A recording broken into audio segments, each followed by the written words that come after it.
Bonjour à tous, je vous invite à vous abonner à cette chaîne, à aimer, à partager, à commenter ces vidéos, c'est très important. C'est une manière de nous soutenir. Merci à vous tous. De plus en plus de pays amorcent un processus de dédollarisation. Alors est-ce vraiment le mot, ou en tout cas on sent comme un petit frémissement dans ce sens-là. Déjà hier en France, en tout cas la France et la Chine ont réalisé leur premier échange de gaz naturel réglé en yuan. Alors c'était la compagnie pétrolière nationale chinoise CNOOC, CNOOC et la société française Total Energy qui ont conclu leur premier accord commercial de gaz naturel liquéfié, donc en yuan comme je vous le disais. Mais cette semaine, il y en a d'autres, des petits indices de frémissement comme celui-ci, et puis des plus gros. William Ruto, le président kényan, a annoncé mercredi dernier une proposition visant à résoudre la crise de dollar et il a indiqué que le Kenya achètera désormais du pétrole d'Arabie Saoudite et des Émirats Arabes Unis en shilling kényan au lieu du dollar. D'ailleurs, je vous propose de l'écouter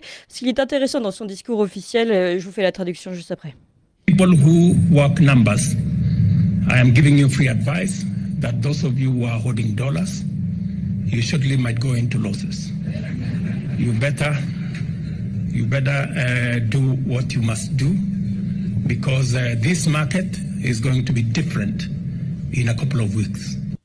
Voilà, je vous donne un conseil gratuit, dit-il. Si vous avez des dollars, si vous accumulez des dollars, eh bien, vous risquez de subir des pertes dans peu de temps, ce qui fait d'ailleurs rire la salle. Vous feriez mieux de vous en débarrasser, de faire ce que vous avez à faire, dit-il, parce que ce marché sera différent dans quelques semaines.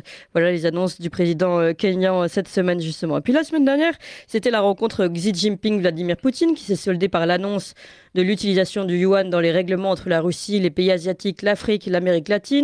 Il y a aussi toutes ces demandes d'adhésion aux BRICS, avec au moins 13 candidats qui ont été confirmés à l'adhésion aux BRICS, dont l'Argentine, l'Iran, l'Arabie Saoudite et l'Indonésie.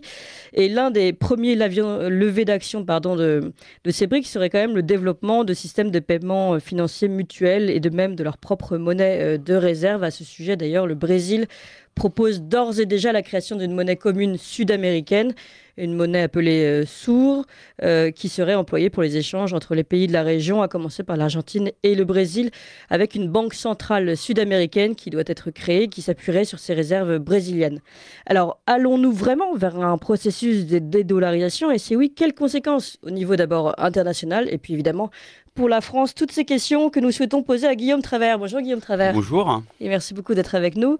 Vous êtes, je le rappelle, universitaire, collaborateur à la revue Éléments, fondateur du laboratoire d'idées Champs communs et auteur d'un certain nombre de livres. Je vais peut-être citer Capitalisme moderne et société de marché, l'Europe sous le règne de la quantité, toujours aux éditions La Nouvelle Librairie, ou Économie médiévale et société féodale, un temps de renouveau pour l'Europe, à La Nouvelle Librairie. Alors, que pensez-vous? Et je sais que vous aviez également préparé un dossier spécial Russie-Chine pour Éléments. Vous parliez notamment de ces questions de système bancaire, etc.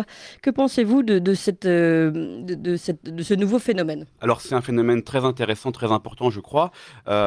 Toute époque, en tout cas depuis au moins la naissance du capitalisme, a une monnaie dominante. Ça a été évidemment la livre sterling au 19e siècle. C'est le dollar depuis 1945. Et aujourd'hui, on sent que ce sera probablement pas le dollar à l'avenir. Mais néanmoins, il ne faut pas croire que probablement que le dollar cessera d'être dominant demain ou après-demain. Oui. Ça va prendre du temps. Pour information, ça a pris 80 années pour que le dollar prenne le dessus sur la livre sterling.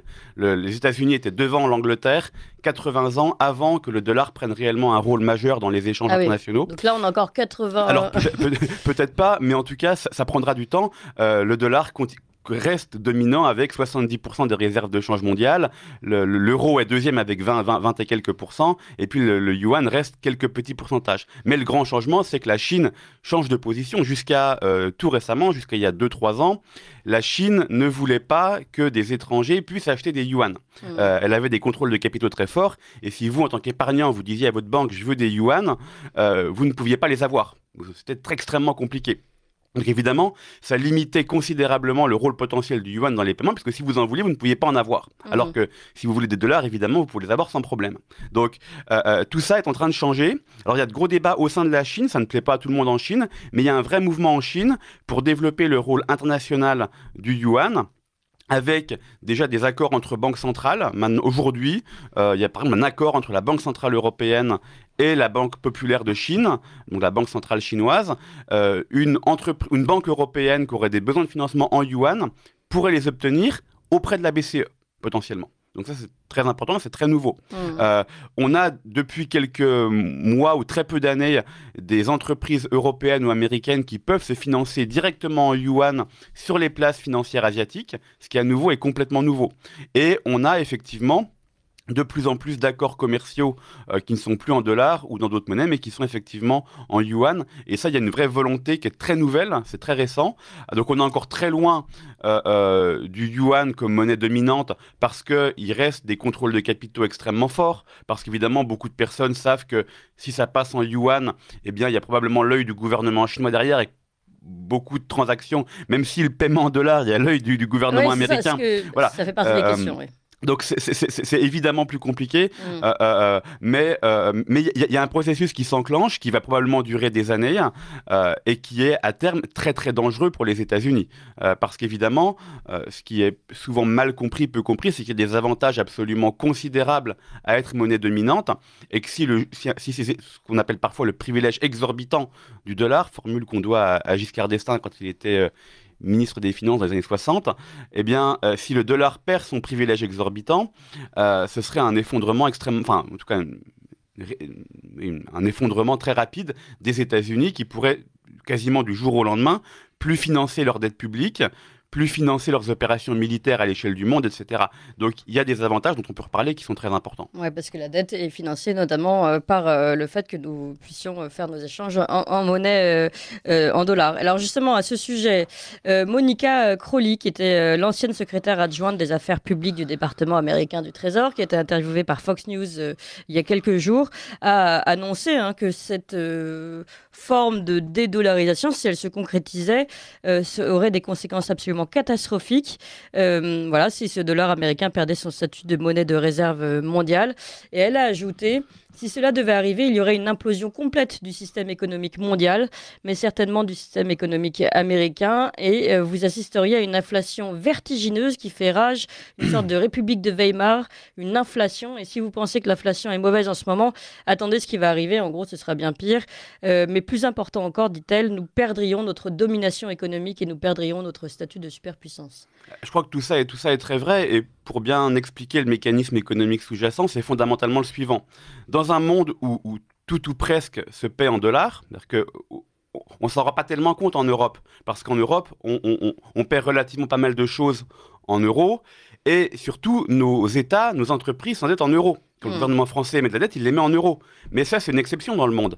Toute l'Amérique latine et les pays d'Amérique latine émettent de la dette en dollars. Les États sud-américains émettent en dollars. Les États asiatiques, beaucoup émettent en dollars. Les États africains émettent en dollars. Donc, ce que ça veut dire, c'est que quand le dollar est dominant, eh bien, le monde entier veut des dollars. Et donc, le monde entier épargne en dollars. Et donc, ils veulent des actifs en dollars. Donc, ils veulent, par exemple, ils sont très contents de financer la dette de l'État américain parce que c'est un actif en dollars qui leur donne quelques pourcentages de taux d'intérêt. Et donc, ça permet aux États-Unis d'émettre des dollars très facilement, avec ce privilège incroyable qui est le suivant. Si nous, par exemple, Européens, on paie notre pétrole en dollars, eh bien, il faut d'abord qu'on vende 100 € de service aux États-Unis pour récupérer 100 $ et acheter un baril de pétrole. Donc, pour un baril de pétrole, il faut qu'on fournisse 100 € de service aux États-Unis. Les États-Unis, ils n'ont qu'à imprimer un billet de 100 $. Oui. Ça leur coûte quelques fractions de centimes et ils ont un baril de pétrole. Donc, évidemment, ça leur donne un pouvoir d'achat sur la scène du monde qui est absolument démesuré par rapport à ce qu'ils produisent réellement. Mais ça, c'est parce que, justement, avant, le dollar était annexé à l'étalon or, que c'est plus le cas. Ensuite, il a été indexé, je veux dire, au dollar, au pétrole, et c'est plus vraiment le cas non plus, finalement. Maintenant, c'est vraiment la planche à billets. Alors, oui, c'est-à-dire que je pense que effectivement, ce rôle du dollar américain vient de l'après-guerre. Donc, au début, c'est la seule monnaie qui est restée convertible en or, en théorie, puisqu'il n'a jamais réellement été après 1945.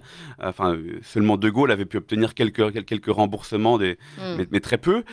Et donc, depuis 1971, les monnaies sont complètement flottantes. Donc, le dollar n'est plus annexé à rien. Alors, on peut dire qu'il est annexé à la superpuissance américaine et au fait que les gens en tout cas, aient eu pendant un temps relativement plus confiance dans la puissance américaine qu'ailleurs. Et je crois que même s'il n'y a plus de lien avec l'or, il y aura toujours une monnaie qui sera plus ou moins dominante parce que c'est très confortable de devoir échanger dans une monnaie unique.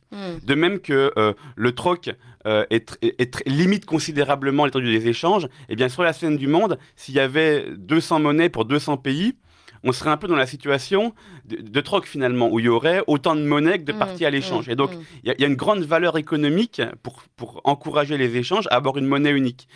Et cette monnaie, de fait, est celle de la puissance dominante et confère à cette puissance des avantages absolument considérables. Alors, effectivement, quand cette personne parlait de l'inflation, eh bien, si demain, les États-Unis devaient cesser d'imprimer de la monnaie pour payer leurs importations et devaient réellement fournir eux-mêmes 100 € de biens et services pour importer 100 $ pour importer 100 $, eh bien, ce serait pour eux un effondrement considérable de leur pouvoir d'achat. Et du jour au lendemain, ils paieraient leurs importations beaucoup plus que ce qu'ils les paient actuellement. Donc, ce serait effectivement probablement extrêmement traumatique. Autre effet, évidemment, si on change de monnaie dominante, vous l'avez souligné, mais je pense que c'est très important, c'est presque le pouvoir de contrôle de cette monnaie, de ce pays dominant.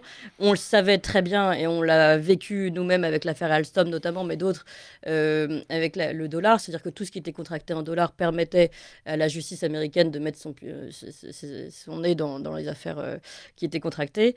Qu'est-ce que ça va changer? Est-ce que finalement, pour nous, Français, pensons à nous, est-ce que c'est plus intéressant d'être sous la domination, entre guillemets, chinoise? Alors, on pourrait se dire que le drame, c'est qu'il y a un manque de volonté géopolitique pour l'euro.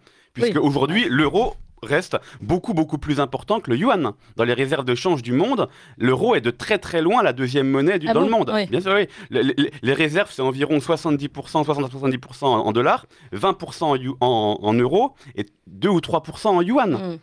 Or, le yuan a une ambition géopolitique. Si les Européens avaient eu une ambition géopolitique, on aurait pu imaginer que les Européens auraient payé beaucoup plus de leurs importations en euros qu'en dollars. Et malheureusement, il y a un peu un manque de volonté géopolitique et un peu de soumission par rapport aux États-Unis. Mais on aurait pu imaginer une troisième voie fondée sur l'euro. Malheureusement, ça n'est pas le cas. Oui, et donc, encore une fois, la France étant dans cette situation-là aujourd'hui, entre les États-Unis et la Chine, finalement, pour le moment, ça peut être quand même peut-être plus intéressant pour nous de voir une grande hégémonie un peu concurrencée, c'est toujours meilleur, non? Alors ça, je pense que c'est plutôt une bonne chose. C'est vrai que les États-Unis se sont permis énormément de choses. Et évidemment, ce qui se passe aujourd'hui n'est pas étranger au comportement des États-Unis ces dernières décennies. Pour prendre un exemple très simple, la grande plateforme de messagerie, mais en fait qui sert pour tous les paiements, donc SWIFT, qui est la grande plateforme de paiements internationaux qui est utilisée dans le monde entier, historiquement avait été créée en Belgique, donc territoire entre guillemets neutre, en tout cas sans grandes ambitions géopolitiques, et précisément pour pas que ce soit inféodé à une quelconque grande puissance, et pour être utilisé par tout le monde sans interférence géopolitique. Ça a été récupéré doucement par les Américains. On sait bien qu'aujourd'hui, depuis en gros le 11 septembre 2001, ça a été récupéré peu à peu par les États-Unis, et aujourd'hui le monde entier, et notamment les Chinois, voient SWIFT comme une infrastructure américaine. Et donc leur volonté de développer un système de paiement alternatif qui s'appelle CIPS, China International Payment System, et de développer le yuan dans les échanges, et la volonté de beaucoup de pays non alignés sur les États-Unis de développer le yuan ou d'autres monnaies n'est pas du tout étrangère, probablement aux abus de pouvoir des États-Unis. Et aux abus de sanctions. Aux abus de sanctions dans leur usage du dollar. D'ailleurs, c'est ce qu'a dit également Monica Crowley. Je vous invite à regarder cet entretien sur Fox News, parce qu'elle a dit: nous avons abusé de ce privilège, par une politique monétaire et budgétaire totalement imprudente. Eh bien, merci beaucoup Guillaume Travers, un sujet absolument passionnant qu'il faudra continuer de creuser. Je rappelle que vous êtes fondateur notamment du laboratoire d'idées Champ commun. Merci beaucoup.